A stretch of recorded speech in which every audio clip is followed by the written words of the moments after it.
Real relationship drama with the best nights of your life. Your host, Jay and Simply E, hold on, get ready to enter the Jaye Spot on IntellectualRadio.com. Good evening,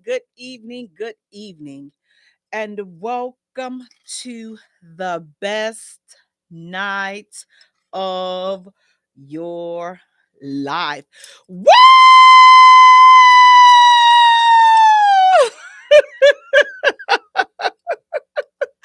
You have entered the Jaye Spot, where we are strengthening relationships and families one conversation at a time on IntellectualRadio.com. We are an iHeart station. I'm your host, Jay.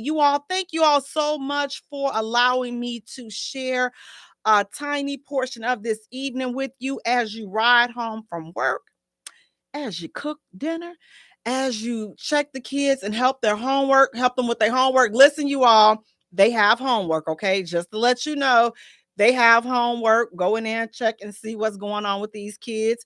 And while you at it, kick the dog and, throw the cat off the counter and all this other ish that you have to do. But thank you guys so much for tuning in.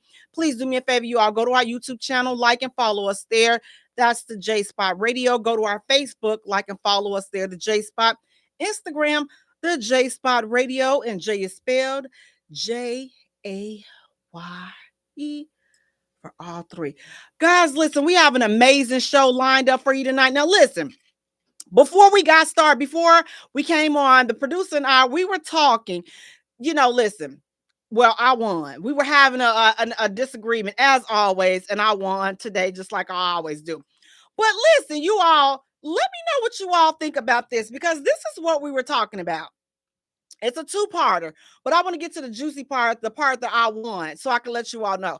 But we were talking, and then we were talking about, is it wrong to date someone when you know that you don't have any chemistry with them? So here's the deal.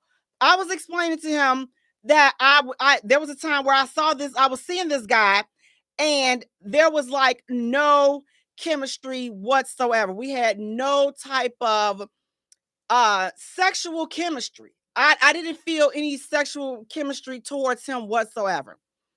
However, he was a good dude. Like, we had an intellectual connection, and we had a lot of other things in common, which is why I continued to see him. We were not in a relationship. We were not. We were just seeing each other. Is that using somebody if you know that you are not sexually attracted to them, but you are intellectually attracted to them? You have other things in common with them outside of physical. Are you guys going Dutch every time y'all go out? No, we are not going Who's Dutch. paying? He paid. Why? Because he likes your brain. Me out. He likes your mind. He invited me out. He likes your brain. He likes your mind. The voice that you hear, that's the producer, Earl Winfrey.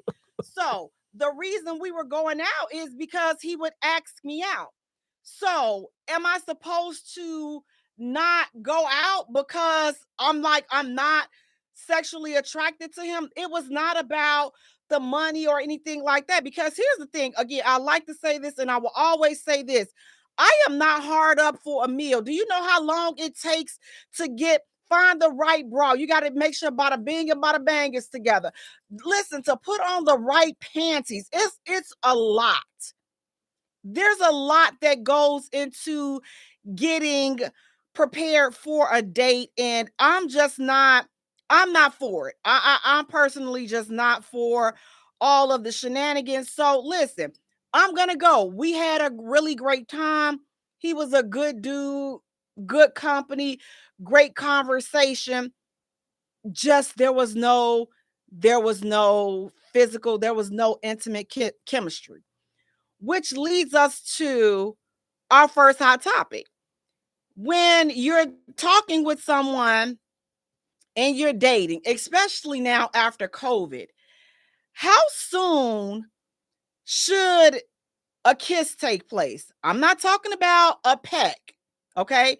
I'm talking about that slob. Listen, I'm talking about that bust and slob. I'm talking about just swallowing face. At what point does that type of affection take place? Because here's the thing, let's be honest. Kissing is very intimate, and I feel as though a lot of people would jump down and have a one night stand with you before they would go and do all that intimate kissing with you, because kissing is kissing is a different level. At what point do you just engage in that I'm about to slob him down type of kiss? I'm about to slob her down, like I'm about to give her all this tongue. Especially after COVID. Are people still kissing intimately like that?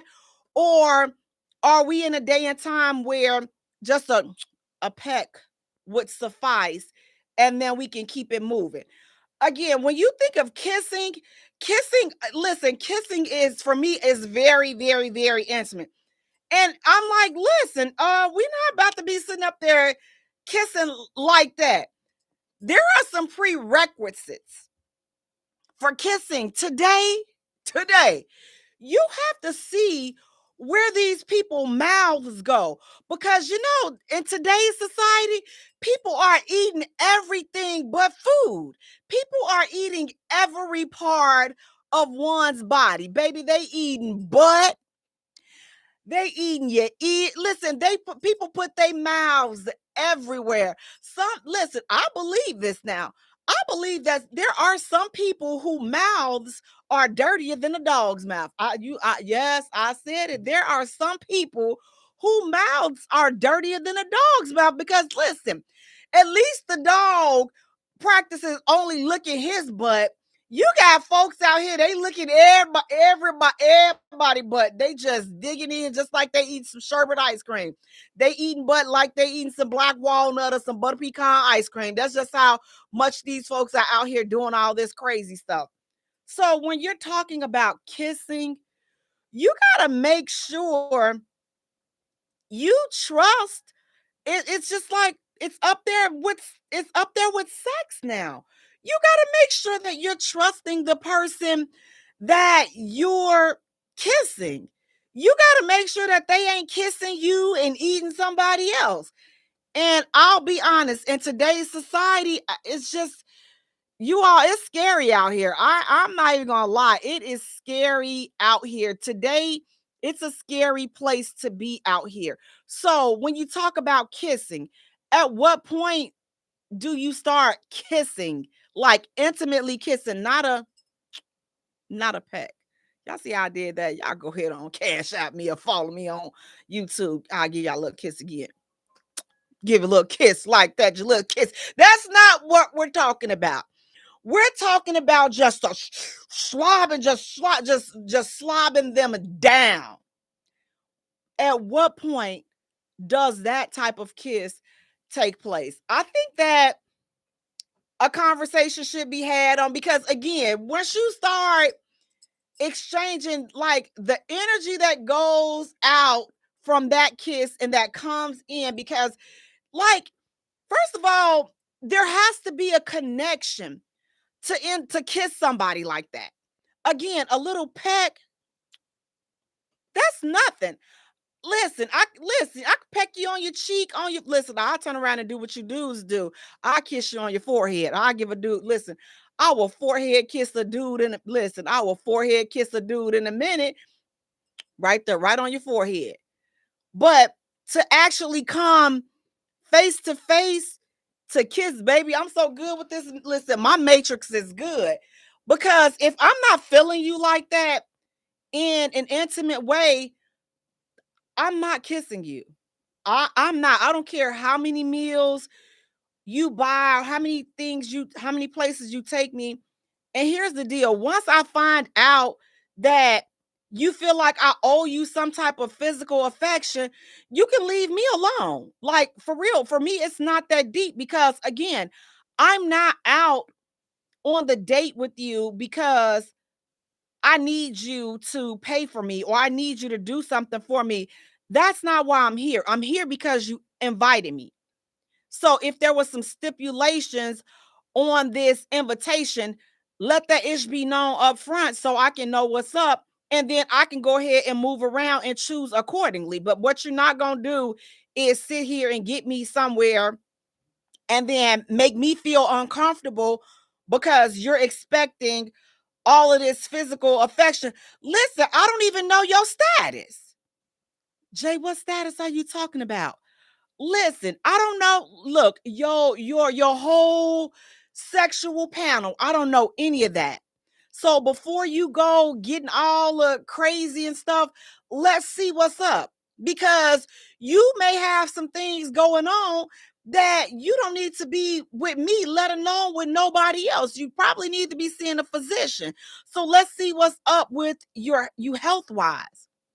But as far as this kiss, no, dog. And again, if that's a prerequisite for you, I'm okay with that being a prerequisite for people.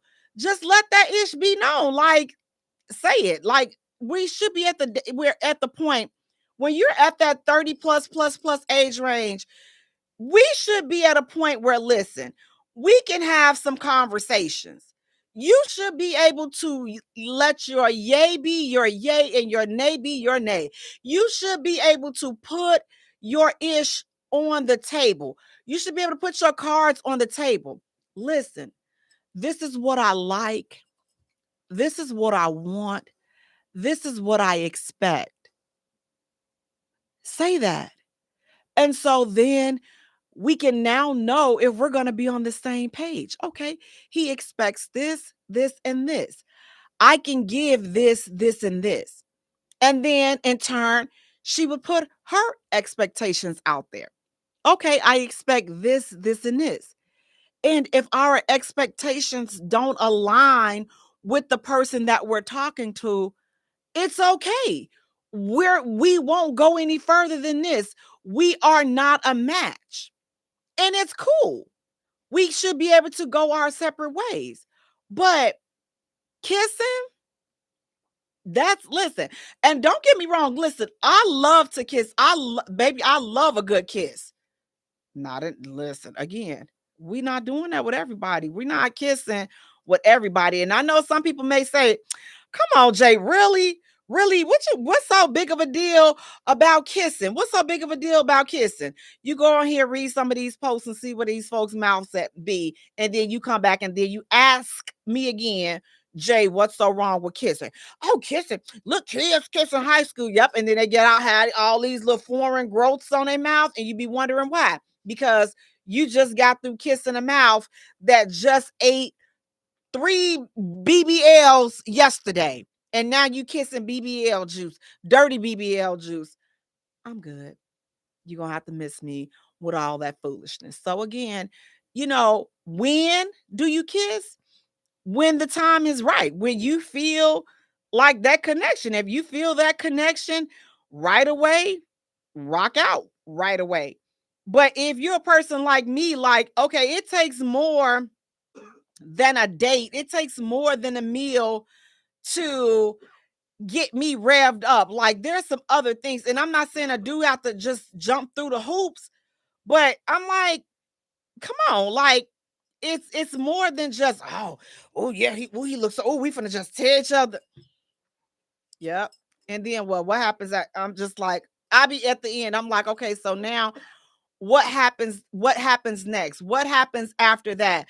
That's the type of person I am. I'm like, what? Okay, so what happens after this? After the big kiss, after the, we've hung off the chandeliers and we've, ow, baby, who's this? After we did all that, what's next? So that's kind of how I am in my mind. So I'm starting there first. And then I kind of like work my way backwards to see, okay, so if we're doing this, then now what happens after this? Like, I need answers before I can get in the mood. It's like these cars now, you have to put the right access code in. You have to put the right access code in to get me revved up. And I'm not going to tell you what the access code is. I'm just going to watch how you move. And if how things are progressing does not hit the right button, then it doesn't hit the right button. But when you find out that a person that you're dealing with, they're not hitting that they're not hitting that button inside of you that makes you want to be intimate with them, but they're hitting all of the other buttons. Do you continue to see that person? Do you continue to entertain that person if they're hitting all of the buttons but the sexual attraction button? Do you proceed forward with that? And if you do continue that, is the person, once you realize that there is no sexual chemistry, is that person wrong? Are you using the other person because there's no sexual attraction, but you like everything else about them, but there's no sexual attraction? Are you wrong for proceeding forward and continuing to see them? Hey, pretty Tasha, how you doing? Hey, Reginald, how you doing? Are you proceeding forward? Are you wrong? Are you wrong for continuously seeing someone when you know that there is no sexual attraction? Now, I'm like this. Here's the deal. Sexual chemistry is very, and I mean very important in a relationship. I'm never going to lie about that. You need it. It's the lifeline to the relationship. It truly is. Do I think sometimes, I think it can grow on you sometimes. I do. Once you get to know a person, like their personality and other things about them, it starts to trigger different hormones inside of you. So now what you were not originally attracted to, now there's some attraction because other things have revved up about that person. And so now it signals the sexual attraction. Ding, ding, ding. Oh yeah, this could be our person. This could be the person that we can hunch all on and do all of this nasty stuff that we didn't want to do nasty stuff with them at first. That it could turn to that. Are you chancing it? Yes. But I would say this: if a person is checking all of the other boxes, I would say don't be so quick to throw a relationship away or throw a person away because there is no sexual chemistry initially. I wouldn't say throw them away right away because, again, it could grow on you. But you give yourself a time frame maybe and say, okay, listen, they good people, but yeah, it's not like, man, it's not hitting on nothing. Like, I am not feeling no type of way. Like, I can just, because that's how, I'm gonna be honest, that's how some people, that's how you can get friend zoned. If you messing around with somebody and you know good and doggone well there's no chemistry there, no sexual chemistry, you can get stuck in the friend zone. That person can get stuck in the friend zone. So always be mindful for that. But I don't think that it's wrong to see someone and continuously date them when you know that there is no sexual connection. I don't think it's wrong to do that. However, I do think that it's wrong that once you know and you accept that you don't want to be with them, like there's nothing there, and once they start wanting more than what you are prepared to give, then I think that it's a situation, a conversation definitely needs to be had. I don't think that one should continue to proceed with that relationship because now it's turning into something where, you know what, this person, now you know that they want more than what you are prepared to give them.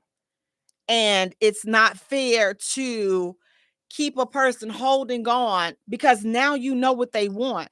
Now they see a future with you. They're expressing all of these things and you know that you're still there like, you know, you cool and everything, but I'm not there.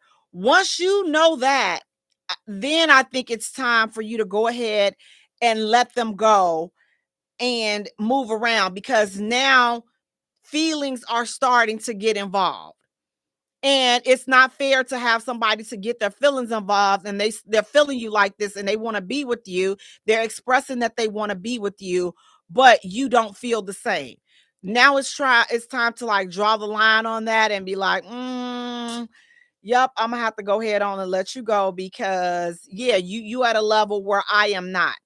But to initially just start off with dating someone and there is no physical sexual chemistry, I don't think that it's wrong to continuously see them. Where it becomes, a gray area is when they start to express that they have feelings for you, and at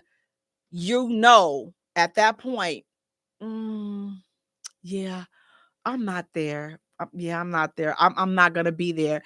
Then that's when you need to just take a step back and say, you know what, I'm gonna have to go ahead and let them go and find somebody that is going to be what they're looking for, because clearly I'm not what they're looking for, because I don't feel the same way. Like, I like them.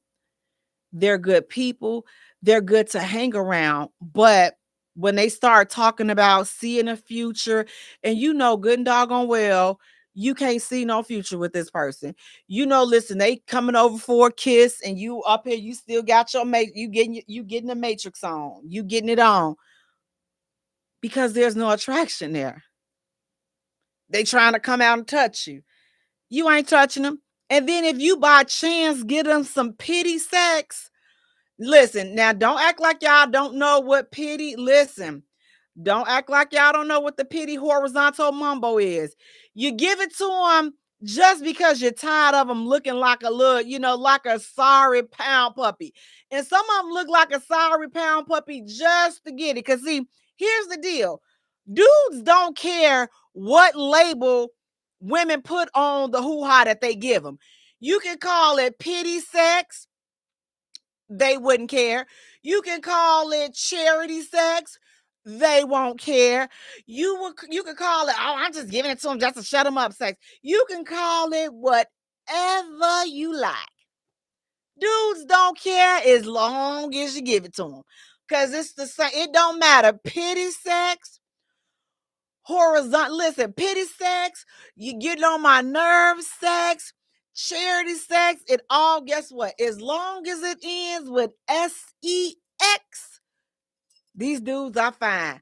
Ladies, we're the only ones that put those type of labels and categories on it. Dudes don't care. As long as they are the recipient of it, they don't care. How you doing, Diego? How you doing, Ferris Play? Hey, everybody off of YouTube. Thank you so much for tuning in. Again, guys, these guys, listen, fellas, help me. If I'm lying, let me know. Am I wrong about this? You all don't care what label is put on that. As long as she giving it to you, you could care less if it's charity booty, if it's, you getting on my nerve booty, if it's pity booty, they don't care. As long as they getting the booty, they listen. Listen. It's still a win for them.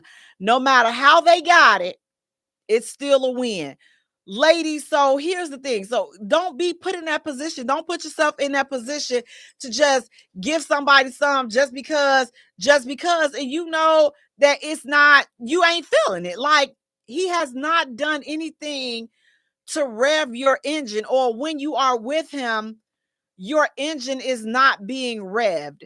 You deserve for your engine to be revved, and if your engine is not being revved up by that dude, listen, that's a clear indication that there is not any sexual chemistry with you all. And again, before throwing the relationship away, I'm not going to say throw it away, because again, I do believe that sexual attraction can grow on people. What do you guys think about that, family? If you're not initially sexually attracted to somebody, but you guys are attracted, and you guys are, you guys have chemistry on other levels, do you stick around to see could this, could that sexual chemistry grow? Or if you're like, you know what, listen, if I don't have a fire, in this furnace, by the time we get to the second date, I'm not gonna be able to do it. If we don't listen, if she don't have, now fellas, I don't know if this applies to you all, because listen, she could sneeze. You don't care if she cock at it or something, she could be cock at it, but got a big butt, and y'all will come at 21 gun salute. So I don't really know if this statement applies to you all, but if it does, feel free to, enlighten me, fellas. But do you stick around if there is no initial sexual attraction? Do you give yourself a chance to know the person and then see, you know what? Let me see. Okay, I like this about him. I like this about her. This is 30 days in. Okay, dang, still no, I still don't want to do it to him. I still don't want them to touch me. Okay, 2 months in, I'm still feeling the same way. Or do you say after the first date, I cannot see myself being with this person. Let me just go ahead on and just cut my losses, because the sexual attraction is not there, but everything else is there, but there's no sexual attraction. And that's really important, which it is, but it ain't popping right now. I'm gonna go ahead on and fall back. I'm gonna fall back, because no, what I'm not gonna be doing is sitting up here trying to be with somebody and I don't want to do it to them. And again, I wouldn't. Listen, that is a recipe for straight cheating. If you don't listen, if you ain't feeling that in that way, now to me, I think that should be a deal breaker.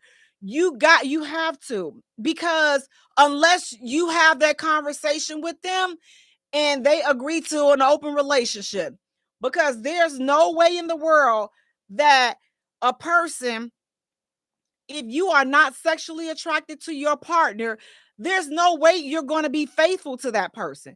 And it's not fair to get into a relationship or even get married to someone that you're not sexually attracted to, because you're not going to be fulfilled in that area. And guess what?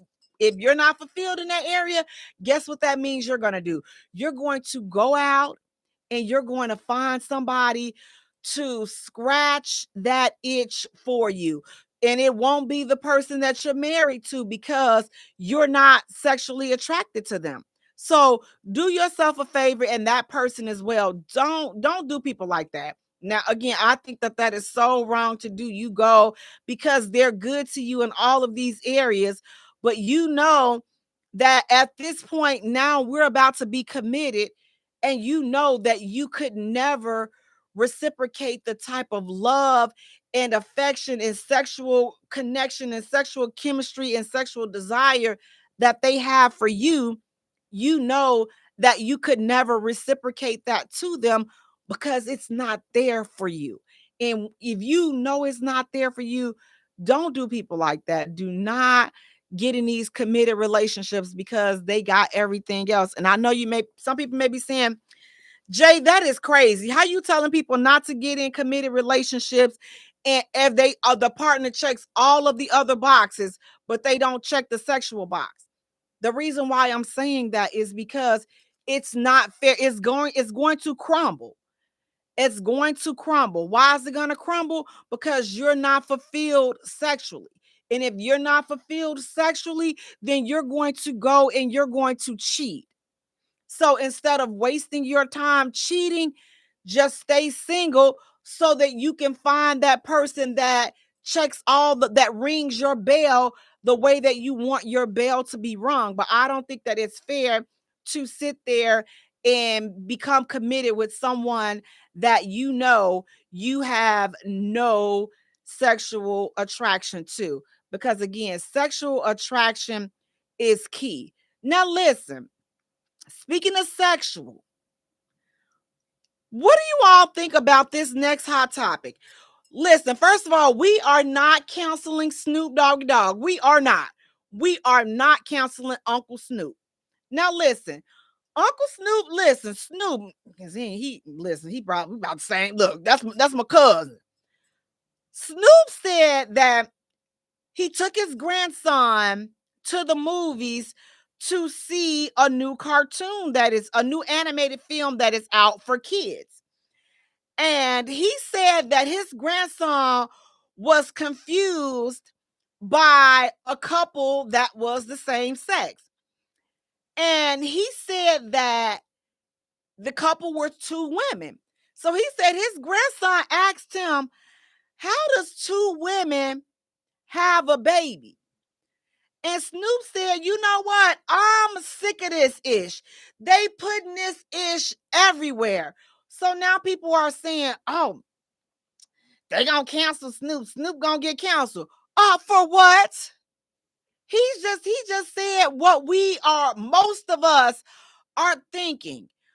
Listen, he don't care about the same sex act because I don't care. You can do whatever you want to do in your own home. But why must that be put in children's film? This was geared directly towards kids. Why is that being put in content for kids? Why? Like, whatever you want to do, listen, you all rock out. But it's not fair to confuse these kids at an early age. It's not you can't say that that the kids are confused. Listen. The kids naturally know. I got this and she got that. That's what makes us different. It's something that's built in all of us internally.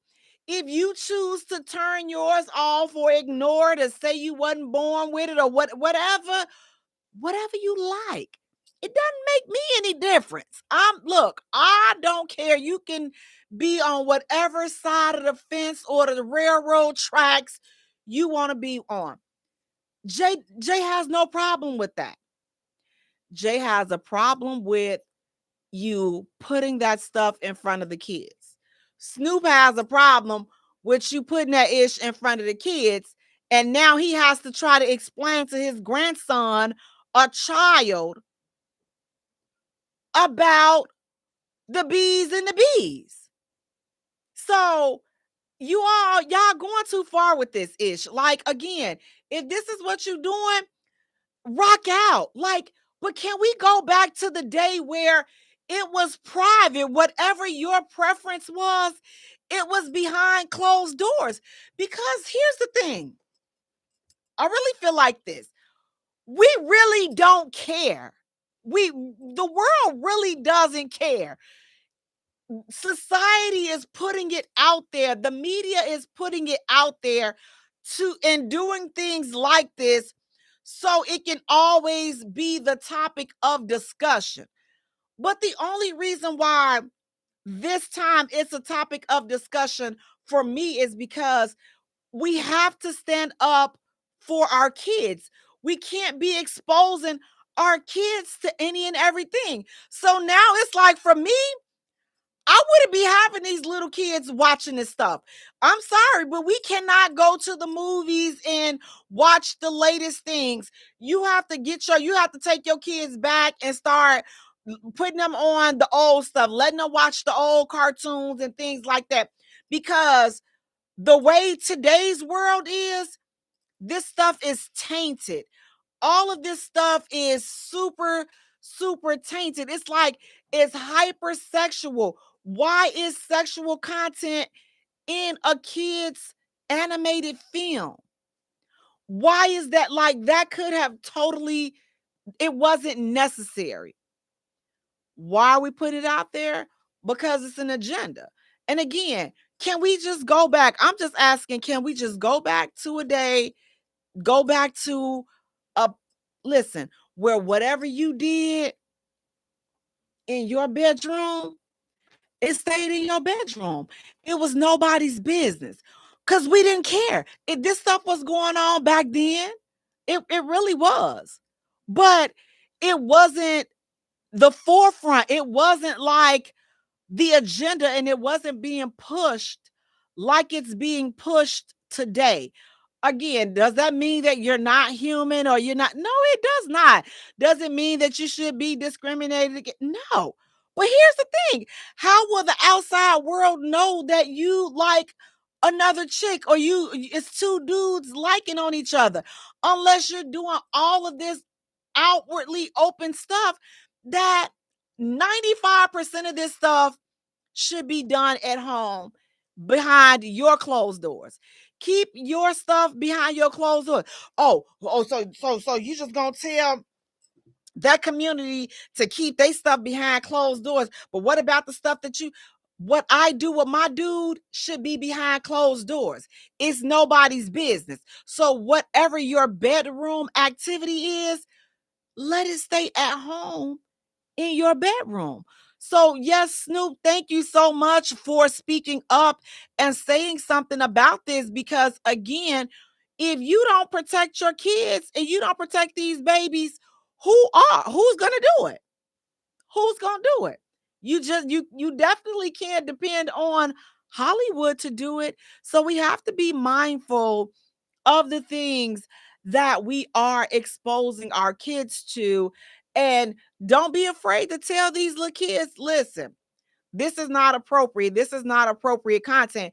And what we as parents have to start doing now is you have to start watching this ish before you even take your kids to see it. Because just because, as Snoop found out, just because it's an animated film doesn't mean that it's appropriate for your grandkids or it's appropriate for your children. It's not. And I just often just look back and I'm just like, man, I'm so glad that my son is of age, because this craziness right here, like, this is crazy. Like, these kids can't even enjoy a nice film without all of this craziness being pushed down their throat. So again, go Snoop. Thank you for definitely speaking up about that, because again, that is some ish. And like, we tired of seeing that ish. Like, we don't want to see, women having this and women with women and men. Listen, we don't want to see it. And again, do not try to demonize my words because I say we don't want to see it. Don't listen, make no mistake about it. We personally don't care. We really don't. We just want you to keep it at home and keep it clean. Can we keep it grown and sexy? Can we keep it classy? Can we keep what we do with the kids? Can we keep what we do with each other? Can we keep that out of the scope of kids until they are old enough to understand and make their own decision? And if they decide that, listen, I want to see how two women can get it in, or I want to see how two men, then they are of age to experiment and make whatever decisions that they want to make. But it's not fair to push that on them at such a tender and impressionable age. Now, listen, speaking about tender and impressionable, oh, you all, what do you think about this? Oh, Southwest Airline, baby. I'm waiting to see. First of all, if this is really going to happen, is this really going this policy change going to take effect?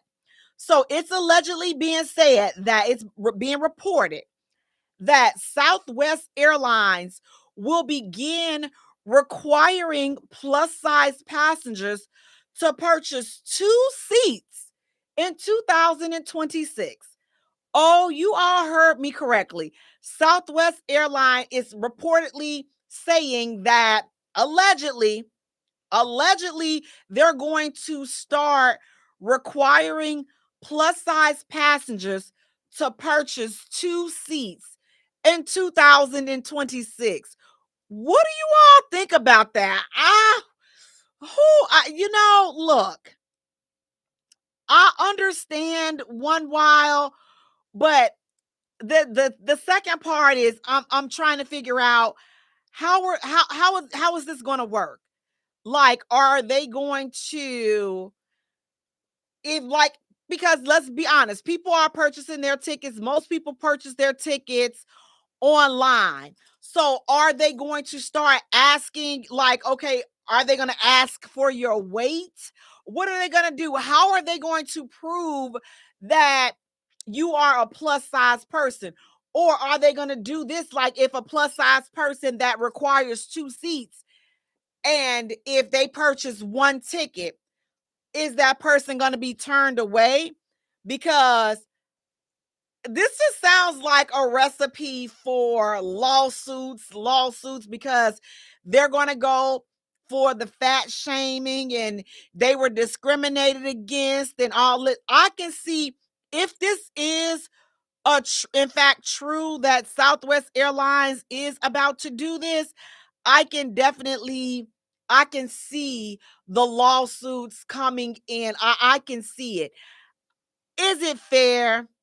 No, it's not. It's not. I don't think that people should be put on blast like that. But I will say this. Now, listen, it is unfair and it's uncomfortable for other people as well. Like, if you are a plus size person and like if you're spilling into my seat, like, I shouldn't have to be and I've experienced that not in on a plane, but in the movies, or like in different, like in concerts.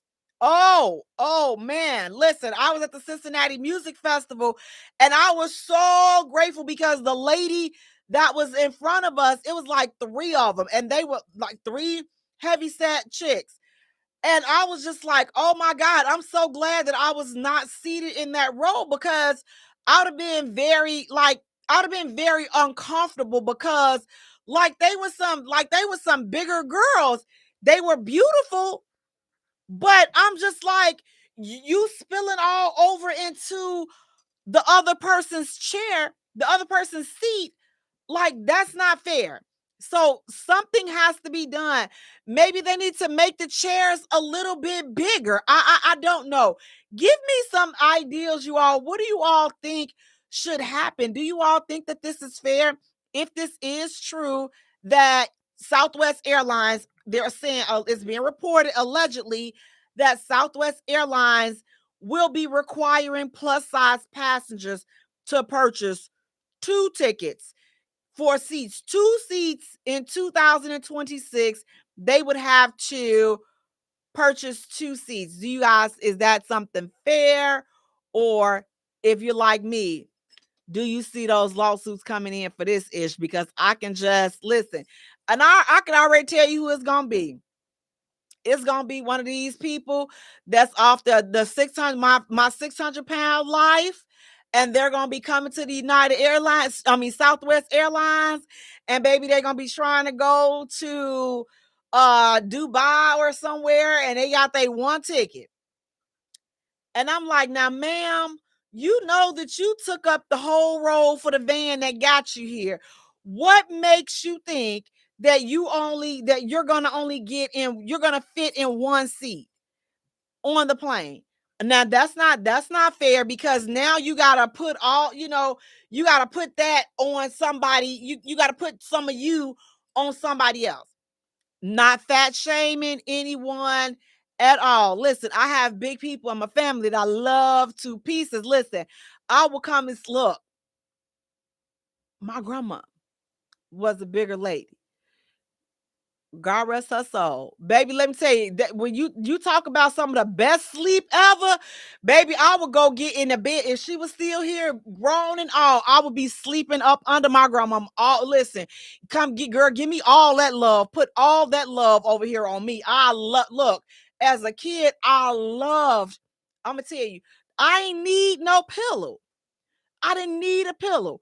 I laid right on her stomach. It was just the softest, just the jiggliest thing ever, baby. And I slept there many a nights.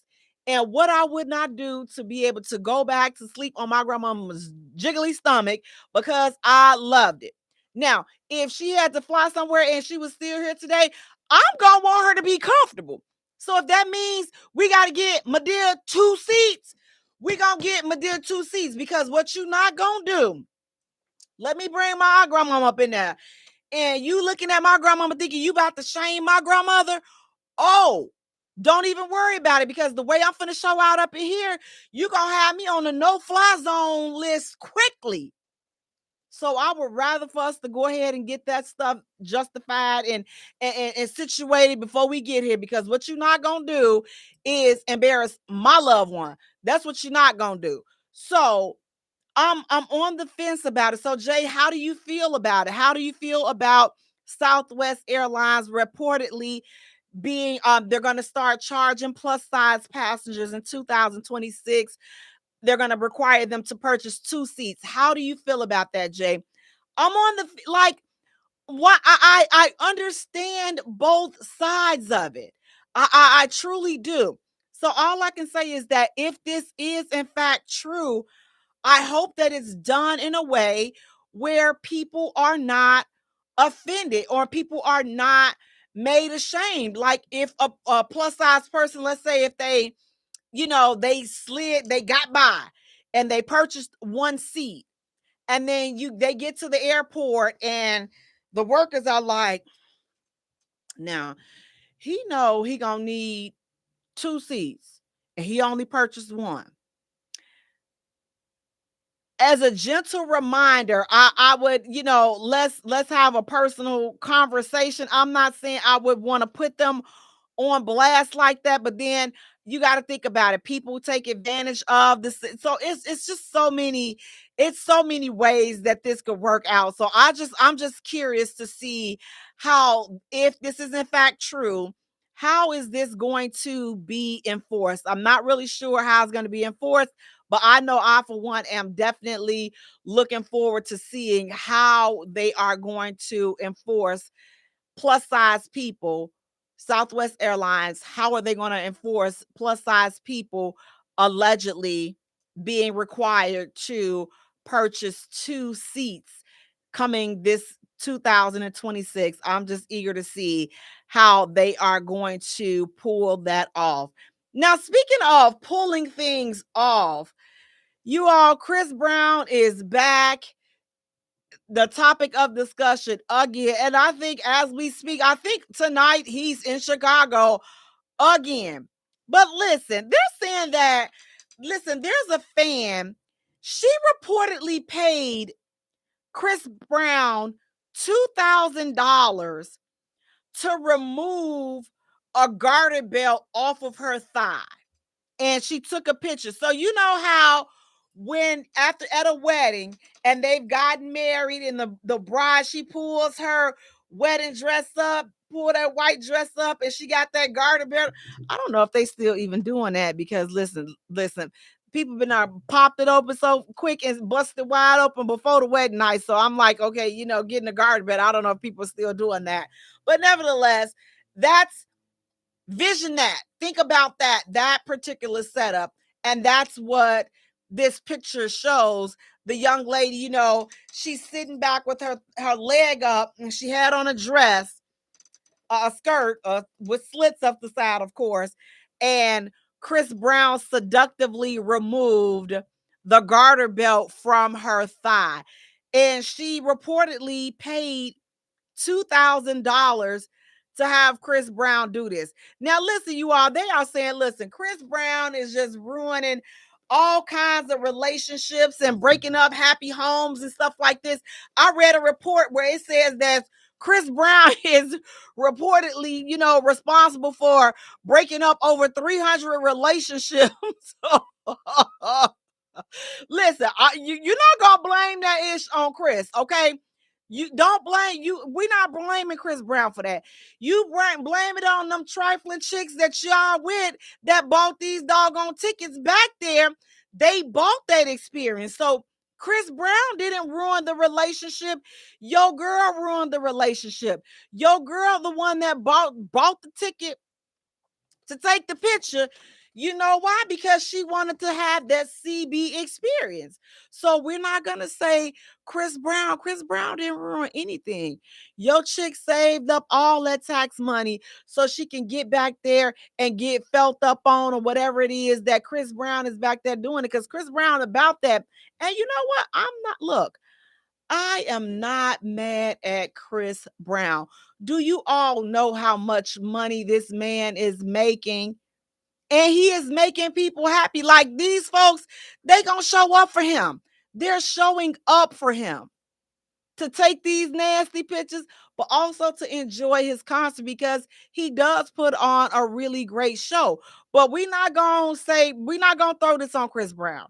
We are not going to blame Chris Brown for y'all chicks out here buying these tickets to go back there for the meet and greet. At this point, everybody knows if you go back there with Chris Brown, you already know what's going to happen. You already know what's going to happen. That's why you going back there. They go back there hoping that their pictures and their poses go viral. That's what the purpose is. At this point, I'm going to be honest with you. It ain't even about Chris Brown anymore. It's just back there just because you know that there's a chance. Listen, and they think, listen, I have to do the most outlandish thing because I have to do this so that I can have my 5 minutes of fame, so I can have my viral moment. I'm going to go back here with Chris Brown and I'm going to experience and I'm going to see what all this hoopla is about. I'm going to go back here and I'm going to see if my picture will ruin my relationship. You know, that's what it's all about. Again, these folks know exactly what's going on. So please, we are not going to ban Chris Brown. We are not going to bash Chris Brown for getting his money. We are going to bash your chicks for not knowing how to act when they go out in public. Now, why you can't be like the young lady that had a prayer circle with Chris Brown? It's other ways and other poses. You could just take a regular picture with him. Just the fact that you got a chance to meet Chris Brown should be enough. But no. They got to get backstage and they got to be all stank with Chris Brown back there. So again, we're not banning Chris Brown. We not blaming this on Chris Brown. We are going to blame this on y'all trifling girlfriends and y'all trifling wives. That's who we're going to blame this on. And that falls into the taking accountability, which is what we're going to be talking about later on tonight. That's what that called. That falls in that category. See, it's easier to blame Chris Brown. Chris Brown ain't say I do to you. Chris Brown didn't have your kids. The chick that went back there, the chick that you, and then you gave her the money to go to the concert. You told your own family up, fam. You did that on your own. So we are not blaming Chris Brown. Chris Brown, please continue to, by all means, get all that money. Get that money. Now listen. Speaking of get that money, fellas, how do you feel about this? If your wife or your girlfriend borrowed $100, would you expect her to pay it back? She borrowed $100 from you. Are you expecting her to pay that back, or this is my wife, this is my girl, I ain't worried about it? What are your thoughts on that? And ladies, if you borrow $100 from your husband or from your guy, are you really borrowing it, or did you just say borrow, but you know that you intend on you have no intentions on paying this man back his money? So you say borrow, but you know you just really want it. You don't plan on paying him back. Fellas, are you expecting that $100 back? Ladies, do you borrow that with the intention on borrowing it? Now, here's the thing. Look, get that man back his money.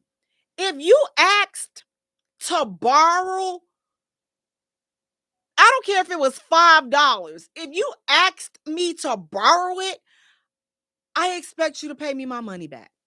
I expect And you know what? And I don't want it better not be funky either. You know why? Because whenever it's time to pay some money back, that's when I'm gonna give him his little funky money back. I'm gonna give her a little funky.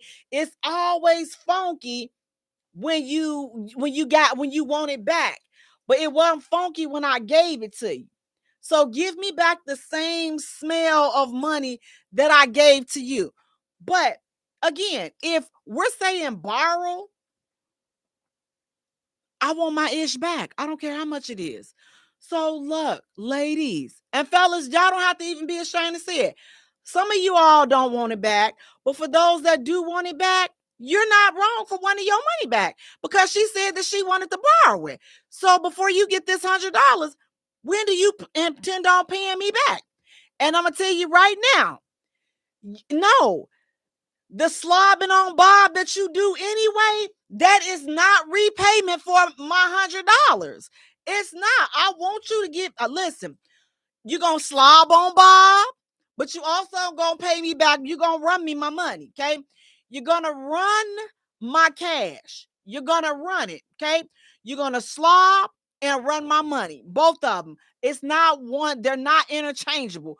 I need both of them. I need you to slob on Bob and run my cash. Ladies, stop doing these men like this. Stop putting these fellas in these situations like this. You want the $100. You want to borrow it, but you really wanted to keep it. So if you want to keep it, just say, can you give me $100? Now, when you say give, now he's not expecting it back. But if you say borrow, he wants it back. And you can't just, well, I slobbed on Bob twice, so I didn't think I had to. No. Slob twice. You can slob 3 times, but I still want my money. That's just how it's gonna be. Don't think that you down there working overtime, thinking you working off. No. You gonna do that and then give me my money.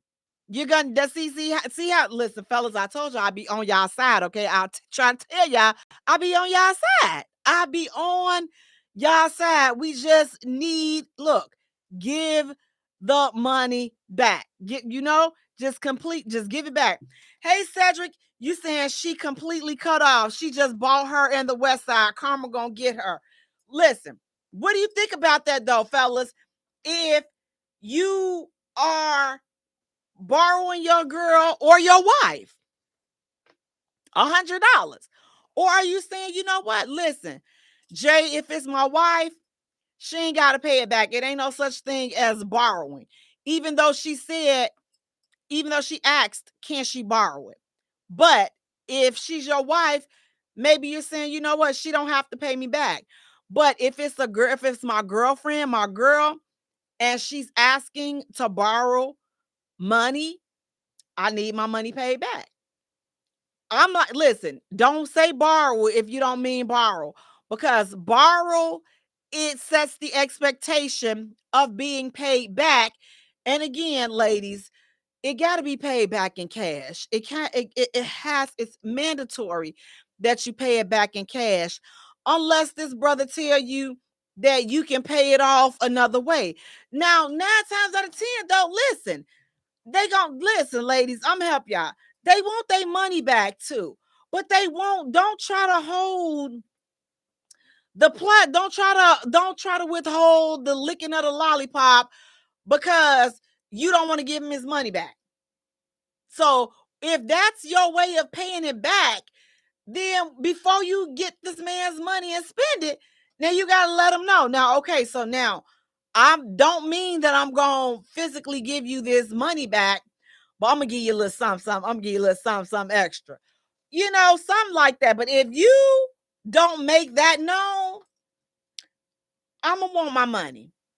These brothers want their money. So don't come up in here asking these guys to borrow some ish and you know you don't have any intentions on paying them their money back. You just want to slob off. You want to slob the tab off. We're not, no. Your tab cannot be slobbed off. No, sister. No, baby. Listen, I want that cold hard cash just like I gave it to you. Run me mine. Now listen. Speaking of run me mine. In 2025, this dating realm, this dating relationship, getting to know each other is it possible to build a healthy relationship via text messaging? Texting is your primary source of communicating. Can you build a healthy, solid, real relationship only with 95% of the communication being through text message? Text message 2000. Listen, we are so busy in today's world that we are not able to pick up the phone, and we have so many devices. We have watches, we have glasses, we have phones, we have laptops, we have iPads, and all these different devices in which we can communicate and see and hear each other's voice. But all we have time to do is text. Are you able to build a solid, real, meaningful relationship, a serious, healthy relationship via text message? Now, for me, I'm a bit old school. I need to talk. Texting is nice if you're busy occasionally, but it's only so many text messages that I know I'm going to personally be able to accept before I lose interest. And that's just me. Now, Jay, do you reach out and call? Yes, I will reach out and call. Even if now, what do you all think about this too? If I've gotten a text message, I'll respond to the text message, but then I'll follow up with the phone call because I don't want to text. So, and that's where a lot of people, I know this is, people have told me, CJ, no, if I wanted to talk, then I would call. Well, I wanted to talk, so that's why I called. You can't. Cedric, you're saying real? No. So Cedric is saying, no, you cannot build a real, solid, healthy relationship with text messaging being the primary source of communication. Again, text messaging is so impersonal. And then it's like, it's a copy and paste. Listen, we live in a copy and paste society. We live in a copy and paste day and time. So you're sending a text message. For me, I'm gonna talk just for me. 2 seconds. I'm gonna talk for me.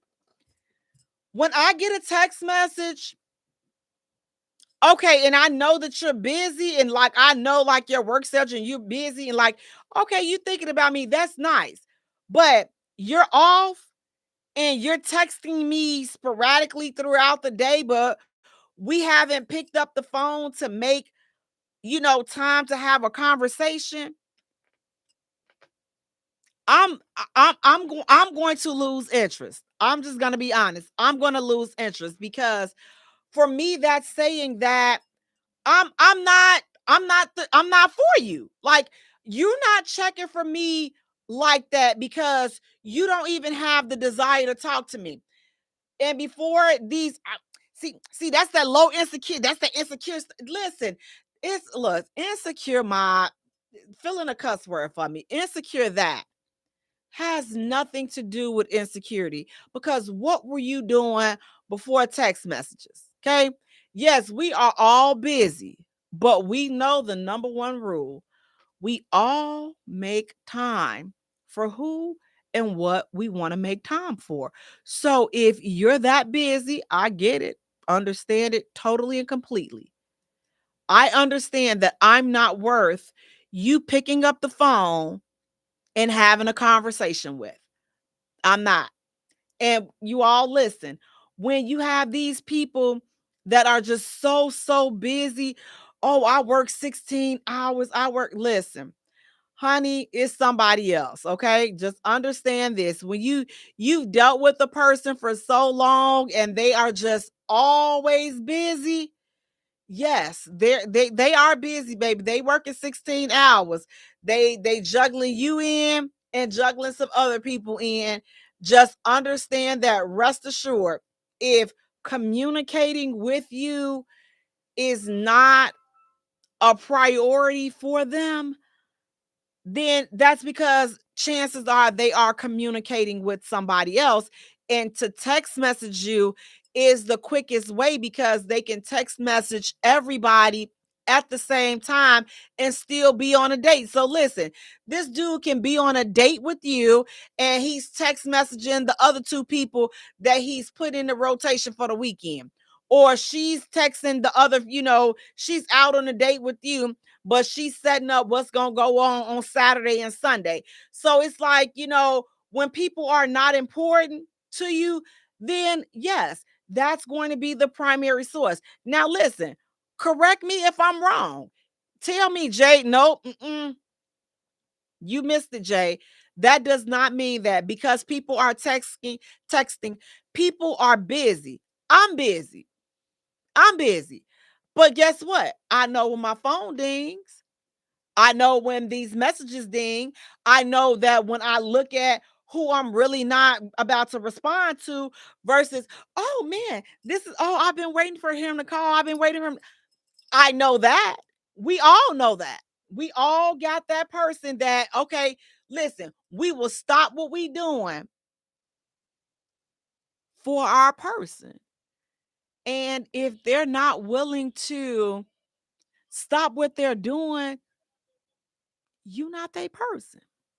You're not their person. So don't listen to when people say, oh, I'm so busy. I'm so busy. Listen, I'm so busy. I work. Look, save yourself the time.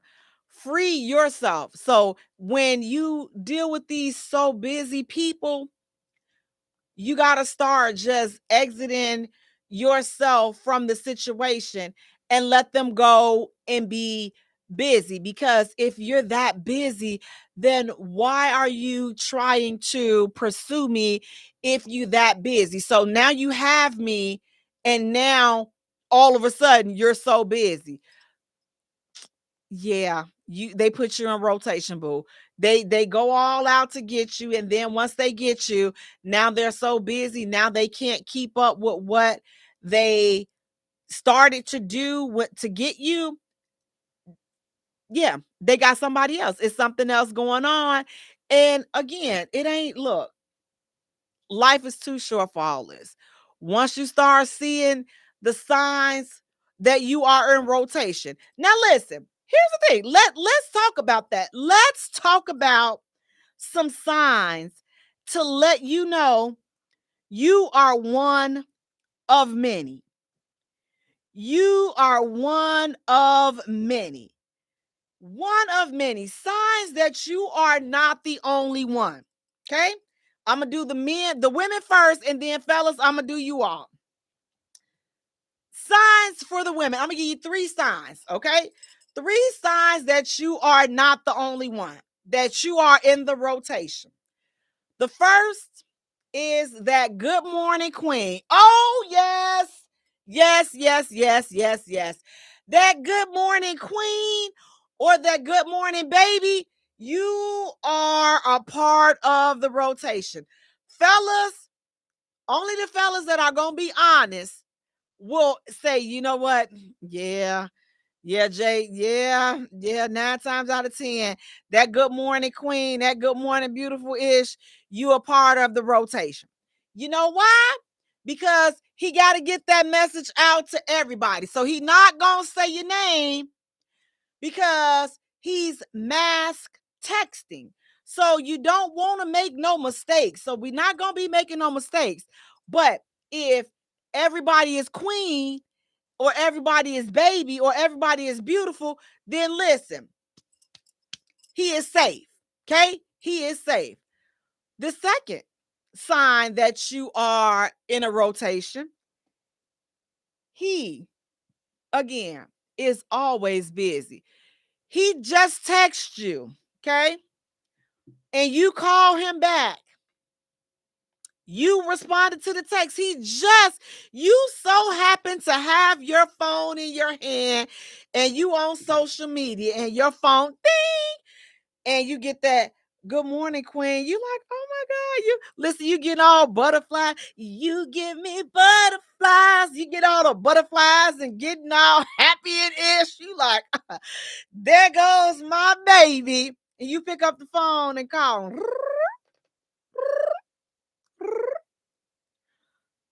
The number you are trying to reach, you have been placed in voicemail. Please leave your message. You just like, wait. He just texted me. I just called him, and your phone call goes straight to voicemail. You are, my dear, a part of the rotation. And just to confirm it, okay, you might, Jay, he could be on the call, so it's a coincidence. Don't go, getting all bent up out of shape. He just missed your phone call. Okay, I'll do you one better. 10 minutes go by. No call back. 30 minutes go by. No call back. 2 hours go by. No call back. 8 hours go by. No call back. Whole day go by. No call back. Next morning, good morning, Queen. Good morning, beautiful. You're like, what the F? I just called you back yesterday. A whole 24 hours went by. You didn't see my call? You couldn't call me back? You couldn't? Oh, I was busy. I had to 24 hours. A whole 24 hours. I'm sorry. Nobody is 24 hours busy. You are a part of the rotation, ladies. You are part of the rotations. Your phone call was out of place. See, because he on his way to be with the chick that he wanted to be with. So he was with her and you wasn't supposed to call. See, that wasn't a part of the plan. You got to fall in line and keep with the regimen, and you supposed to text him. If he texts you, then you supposed to text him back. Therefore, you won't get your feelings hurt thinking that you special.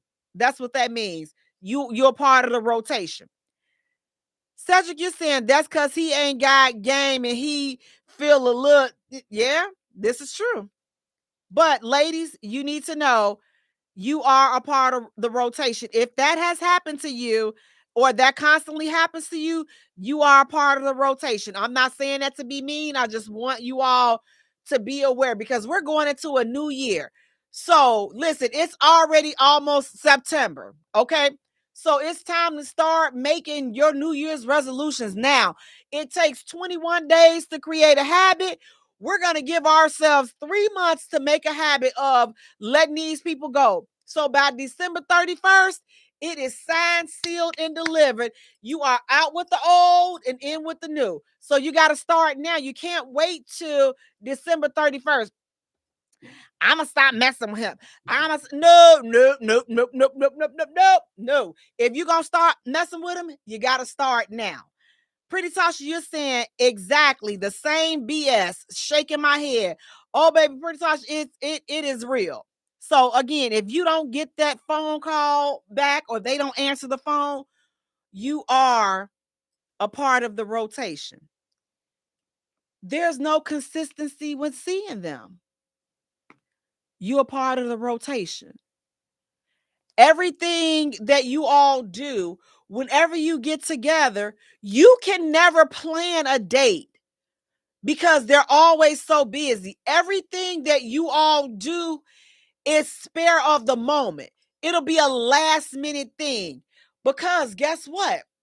The person that he was going to originally go with, those plans fell through or she wasn't available. So now he called you as the backup plan. That's why nothing is ever planned because it wasn't for you. You just got to go because you were next in line. You are a part of the rotation. So nothing ever feels special. Nothing is ever planned. You can't ever plan a date, or you can't ever plan anything special for you all because he's always busy. But he can plan things for you all, but it's never planned. It's always spare of the moment. Look, let's do this. Let's do this. Let's do that. There's never any plans. He will never plan a week in advance. So, babe, we're going to go out next week. If you never get those consistently set up planned dates, everything is kind of always spare of the moment. I'm sorry. You are part of the rotation. So those are the 3 signs, the top 3 signs that you are part of the rotation. Again, that good morning queen, good morning beautiful-ish. If they call you, if they text you, and then you call them back immediately you call them back, and they don't answer or return your call, but then the next point of contact is another text message the very next day, you are part of the rotation. If your dates are never set up, everything is always spare of the moment, you are part of the rotation. Now, fellas, look, we good with y'all, okay?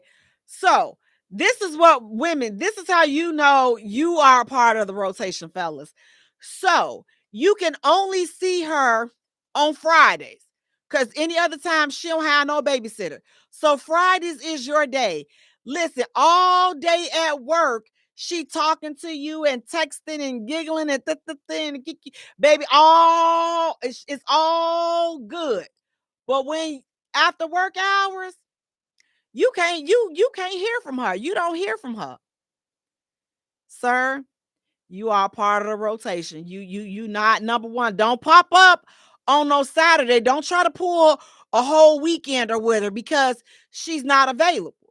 Your day is Friday. So that's what she lets you know. She can only go on Fridays, because guess what? She gonna tell you she in school on Saturdays and Sundays. She taking her nursing program, or she going for a her dental hygienist and all this other stuff.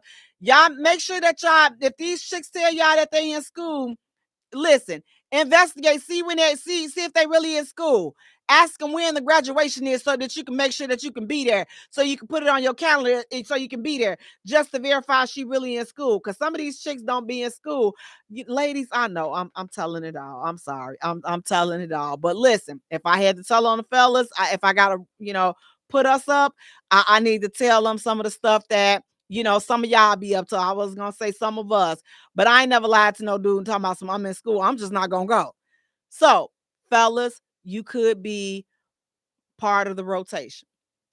Third, she don't never have a babysitter. Whenever you want to go out, she never has a babysitter.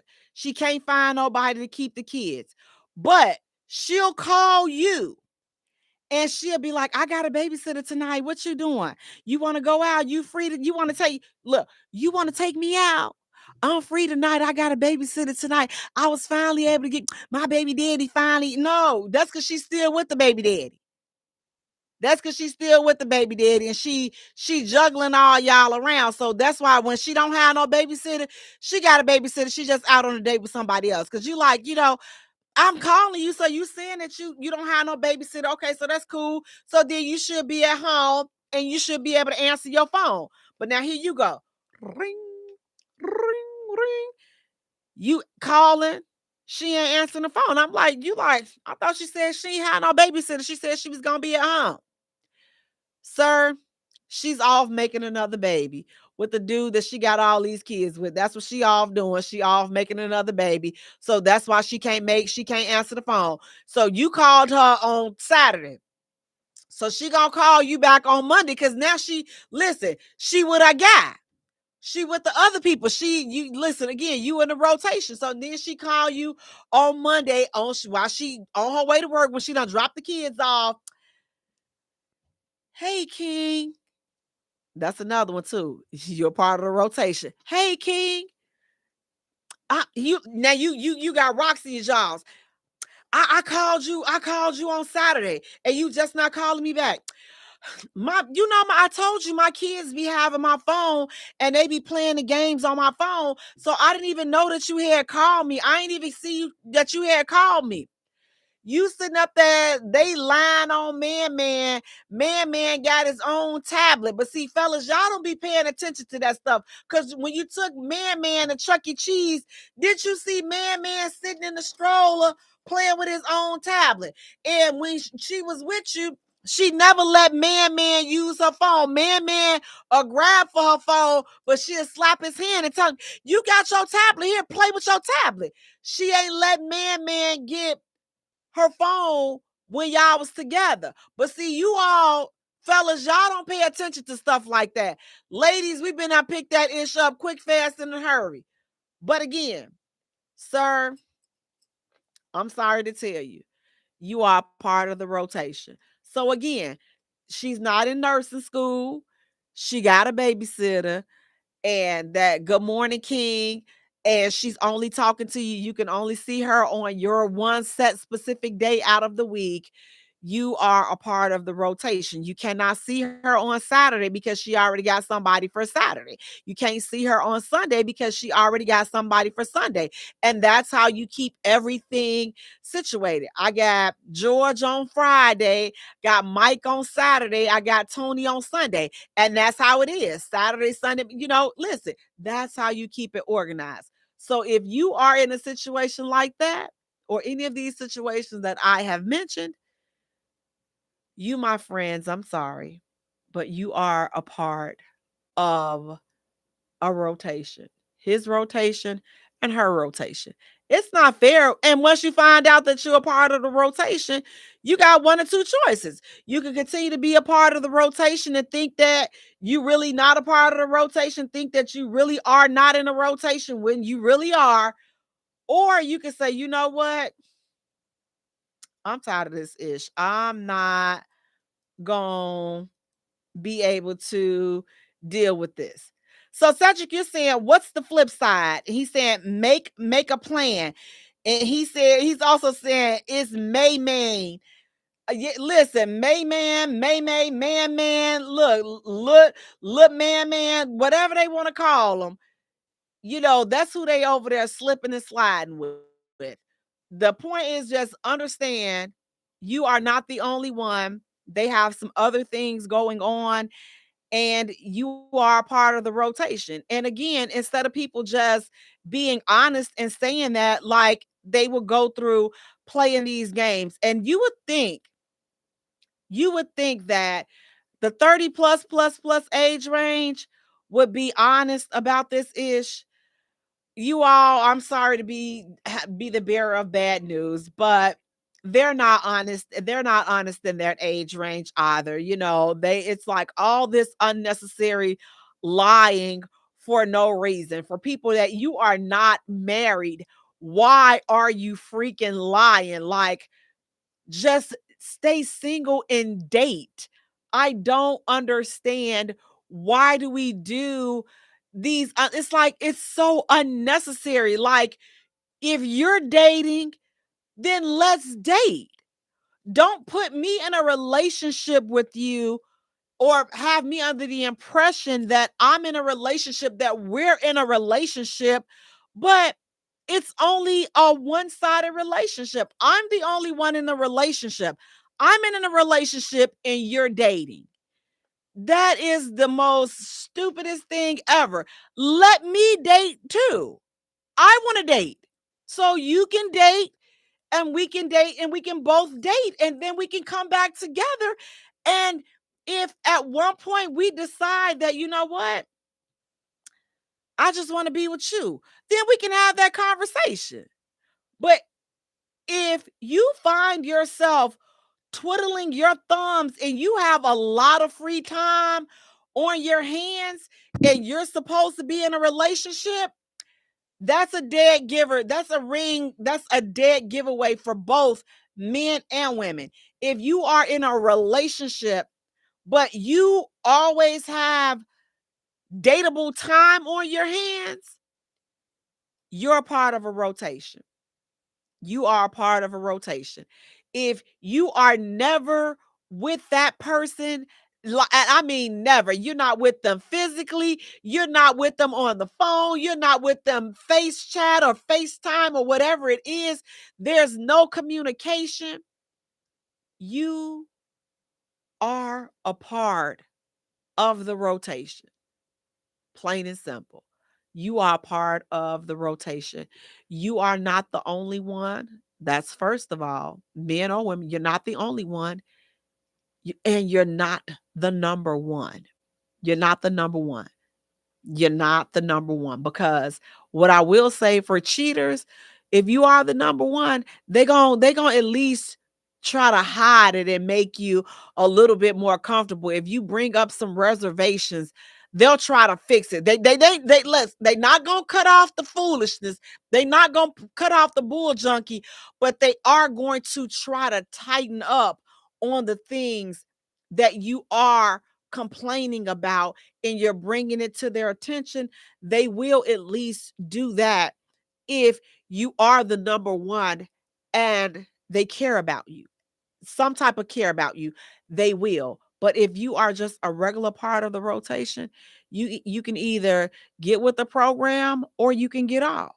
It don't really matter to them, because again, you are a part of the rotation.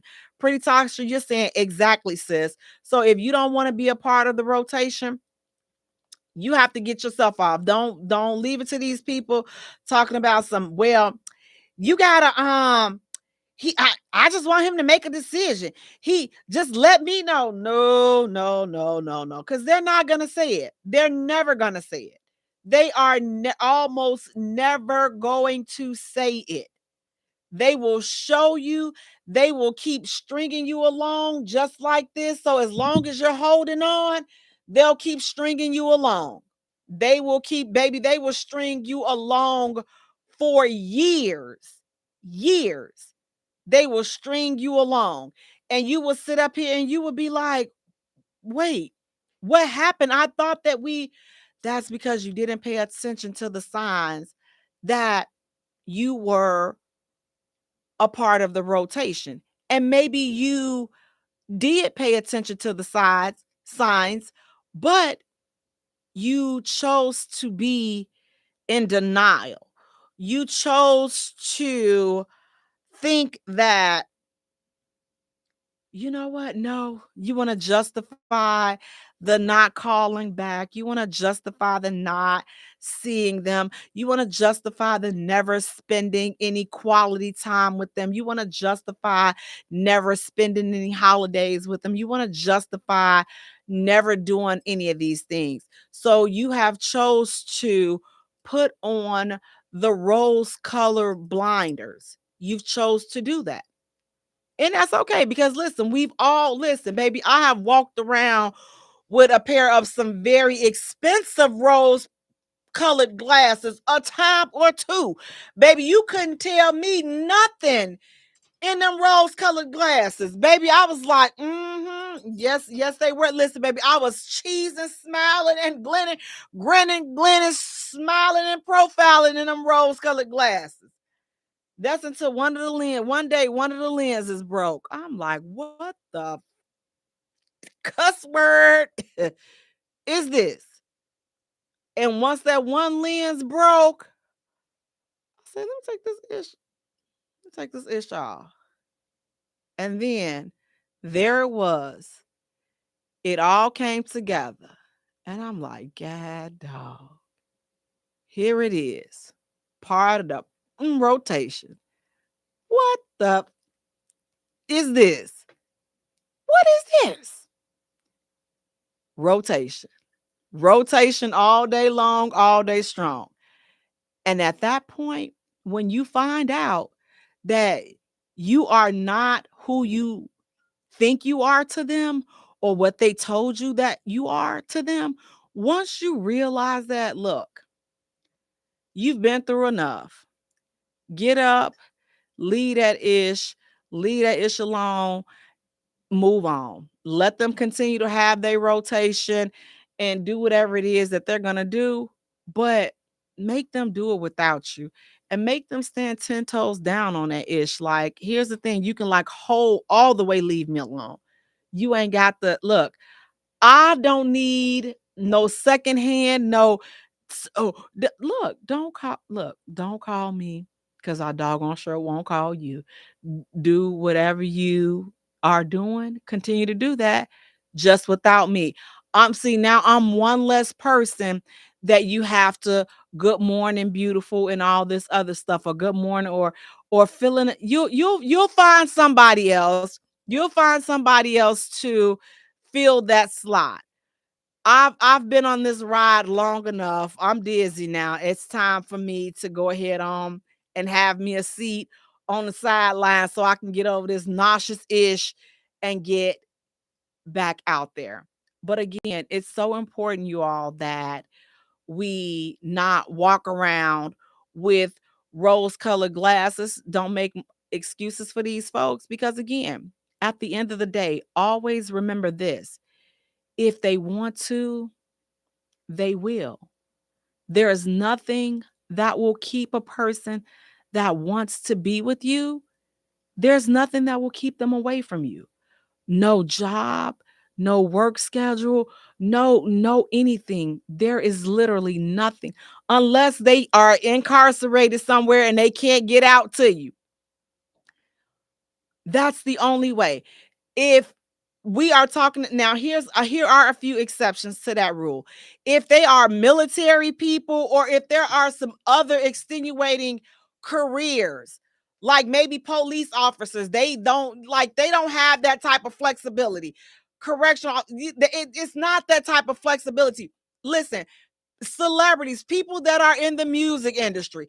Listen, them ones in that music industry, and then these ball players and these actors and actresses, you all gotta watch them, because baby, listen, I look, I don't desire any celebrity. I don't. I can't. They got too much going on. Like, but those are some careers in which they could have some time constraints, where like if you're on the set of a movie and they're filming for a movie, well honey, they don't have time to be talking to you and texting you and responding back right away and all this and that. So there are very few exceptions. But if your man ain't no movie director, or he not no actor, he ain't no cop. I ain't talking about no security guard either. He ain't no cop. He ain't no train driver or bus driver. Some y'all know those careers where if you know that they are at work, then they're not going to be able to respond to your phone calls or your messages. But as I said earlier, if they are off and they text you and they called you, I stand firm on that. If they text you 1 minute, you so happen to have your phone in your hand, you're surfing social media, but you call them right back, like 30 seconds later, you call them right back, they don't answer the phone and they don't return your call, none that day, nor do they text you anymore, none that day, but then they text you again the next morning with the same cheesy good morning queen, good morning beautiful, you are a part of the rotation. And speaking of a part of the rotation, this is what's going to help us to be able to move forward from those type of things. Listen, y'all, tonight we got to talk about this ish. We got to talk about some things that sometimes people run from this particular conversation, like a lot of dudes run from commitment. Baby, we are talking about accountability. We will not take accountability for nothing. Again, as I said previously, when you see these signs that you are a part of the rotation, once you get it, now it's up to you to take action on that thing. We can no longer blame this person and blame that person, because now you know. You can't put it on them and expect them to, oh, well, I'm just waiting for him to be honest with me. I'm just waiting for him to tell. No. Come back, baby. It's time for you to focus. It's time for you to handle your own business. Stop putting the things that you need to do for yourself and to make you happy. Stop pushing that responsibility onto other people. Everybody want to point the finger, but nobody wants to look in the mirror and say, you know what? I could have moved better. I could have did this better. We love to say men don't communicate, or women don't listen, or they don't respect me. But at what point are we going to take responsibility for ourselves? At what point are you going to say, you know what? What am I doing to either add to this situation, or what am I doing to keep this type of thing going? What am I doing? What am I doing wrong? What am I doing that's enabling this? Sometimes we got to take a step back and look at the role that we play. Are you able to pinpoint your own flaws? Pinpoint things that make you not so great?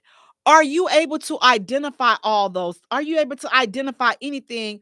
Or are you the ish? Now listen, I know some of us, we want to believe that we are perfect, baby. We are the end all be all. We are the show shot, and we are the shine. If you listen, you already know. You the show shot and you the shine. Are you that? Are you that person? Or are you able to say, you know what? I'm the show shot and I'm the shine and I'm the end all and I'm the be all. But you know what? Listen, I'm only that person 95% or 90% of the time. But look, I can be a trip too. I can be something else. Are we able to pinpoint those things? Are you able to look back in a relationship and see where you went wrong? Was it something that you did? Or is everything that has happened, is it always somebody else's fault? Is it ever your fault? Or again, is everyone else to blame? For me, I can say, look, for me, I know, listen, I can be the best person. But look, I know I'm a trip. I can be a trip. And the biggest thing that I feel I picked up a very, very, very, very nasty habit. And I'm doing my best to break it. Here's my flaw. The thing that I do, it's two things that I know that I chronically do. One, I've always done this, but the second one is a nasty habit that I'm striving to break. So the one thing that I've always done, my flaw in relationships, is staying too long. I have stayed well past the point where it's just like, now, you know what, girl, look, now everything past this point, don't you think about blaming this man for this ish. This ish is your fault because you stuck around you stuck around. And I have those conversations with myself. And myself will say, you know what, girl, you know this, you look, you know you should have left 7 months ago. You know you should have left a year ago. You know you should have been left this. You know you should have been left this ish. That's me. That's my toxic. That's me pinpointing things that I will be accountable for, because now everything that happens after the point that I know I should have left or departed, I brought that on myself. Now, a lot of us are not going to be able to sit there and say, I brought that on. Jay, you can never bring a person's bad behavior on yourself. Yes, you can. If you didn't exit when you got all them signs, you like, Lord, show me a sign that if I'm supposed to be fix this. And he keep on showing you stuff showing you and breaking it up while y'all should not be together. And you keep, oh Lord, the devil, no weapon and all. Listen. It's not a weapon. It's not supposed to be. You forgot that you prayed and asked God to show you if you were supposed to be with that person. And he's showing you. But now you want to cast it off. Oh, no weapon that is formed against us. They just don't want. No, the whole relationship is a weapon. The person that you're trying to be with is a weapon. He's a weapon against your peace. She's a weapon against your sanity. These people are the weapons. So let's stop. Again, at that point, we got to start being honest and saying, listen, yeah, this be that bull junkie right here. This be that bull junkie. This sure do. Because now I've stayed. Now I'm yay deep in it. For what reason? For what reason? I've chose to stay there. Cedric, you're saying that's mine too. So I've chose to stay in a situation that I know that I should have left. So now, whatever happens, now you are part to blame for it because you've had signs that you were supposed to have left. But you want to see the good in the person. You want to see the good in a relationship. And I get that. But you gotta, that love that you're trying to give to somebody else, you gotta give that to yourself. Pretty Tasha, you're saying sometimes they ghosted you. Oh yeah, Pretty Tasha, I've been ghosted before. That, like, to me, that is the most childish-ish ever. But again, I will take responsibility for that because if I got off when I should have got off, it wouldn't have happened. So that's why I say, are we able to take responsibility? Because there was some signs. Listen, and we got to be honest about, look, I'm gonna put it out here. Look, you got to recognize when people ain't ish. Sometimes, I'm just going to be honest, some people just ain't ish, okay? They not. And when they show you that they ain't ish, please believe them. Please believe them. If a person ghosts you and then they come back like ain't nothing ever happened, they ain't ish, but then you crazy for letting them back. So see how that is? So see how we gonna point out their bad behavior, but we're gonna also accept our part in it because it couldn't happen to you again unless you let them come back. That's the first thing. So once we recognize that people ain't ish, you got to learn how to leave ish in the toilet.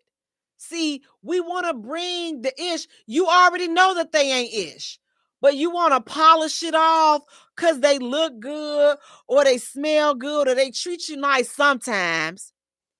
They treat you nice when they with you, but then when they not in your presence, now they slithering around with whoever. Now you can't get in contact with them. Now you're texting them and calling and, so you only having a good time the 5% of the time that you all are together.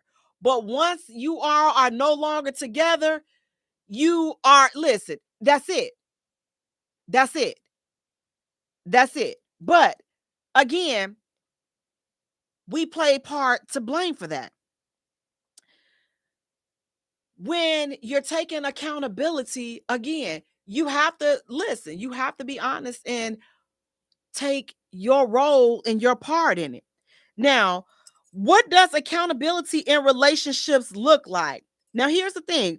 According to an online source, accountability in relationships means owning your own actions, admitting your mistakes, and working to do better without blaming other people.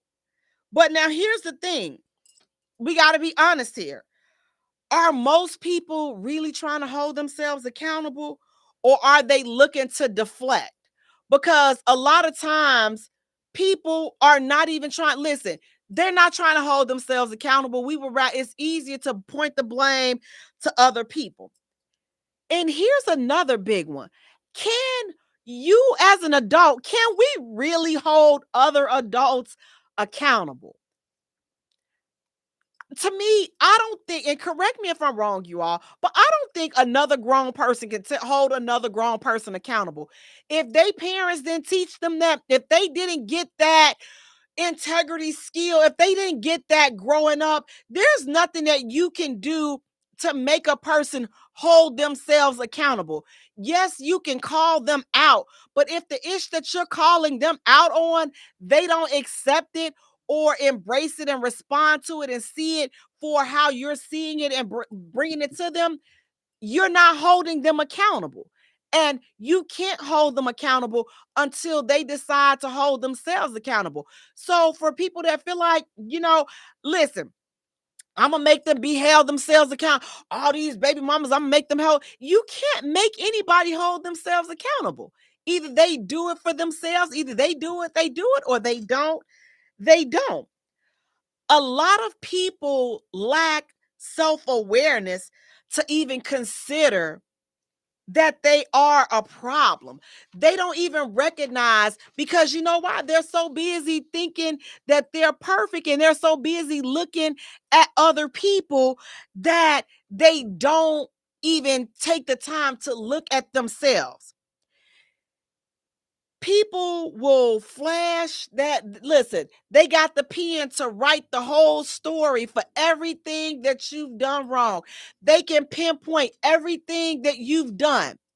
But baby, that pen does not work when it comes to writing about what they've done and what they need to improve on. So you got to be mindful with things like that. People struggle with accountability. They really do. Both men and women, they struggle. The struggle is real. We definitely struggle. But if we don't start sweeping around our own front doors and recognizing who we are, what our strengths are, what our weaknesses are, what we need to work on, why do we keep attracting the same ish, we're never going to get better. We're never going to get the love in the relationships that we desire or we deserve until we start holding ourselves accountable. Again, yes, we run into people that ain't ish. We do. We really do. And there are a lot of people, there are a lot of them out here that are not ish. But let's focus on fixing ourselves and finding out what the true problem is with ourselves so that we can move forward in a healthy manner, so that we can stop blaming everybody for everything that goes wrong instead of blaming ourselves for some of the things that we either allowed or we participated in. Guys, I want to thank you all so much for tuning in. Please do me a favor. Go to our YouTube channel, like and follow us there, the Jaye Spot Radio. Go to Facebook, like and follow us there, the Jaye Spot. Go to Instagram, like and follow us there, the Jaye Spot Radio. Guys, Jaye is Jaye for all three. Until next time, take care of yourselves and each other. Thank you for hitting the Jaye Spot on IntellectualRadio.com.